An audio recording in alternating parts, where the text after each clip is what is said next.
MIA, finally resurfacing after mysteriously disappearing for 10 days. So where was he? Time correspondent Simon Schuster joins us live from Moscow.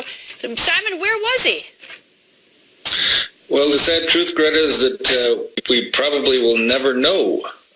Russia and Putin's government has such strict control over the media that they don't really have to be accountable to the public.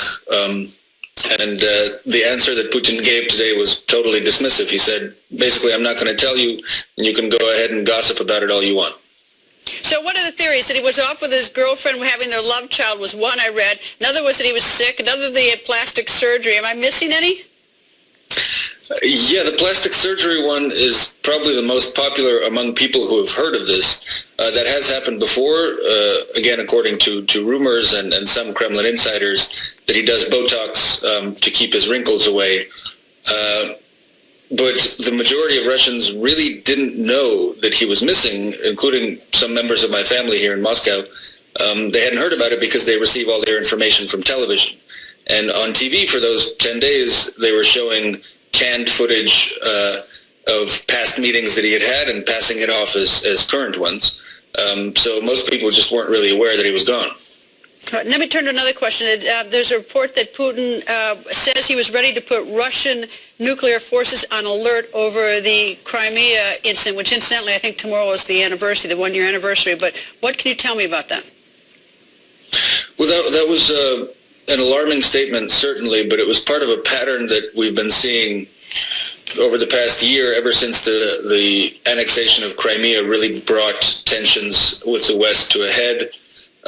Putin has been repeatedly warning the West that he has this enormous nuclear arsenal and that if pushed into a corner, he would not be afraid to use it. Indeed, over the weekend, this documentary that was aired on state television, he said this probably more forcefully than before, that yes, we were ready to put our nuclear forces on alert if the Crimean situation demanded it. It was still quite vague, but he said this multiple times before. How long have you lived in Moscow, and have things changed in the last year or so?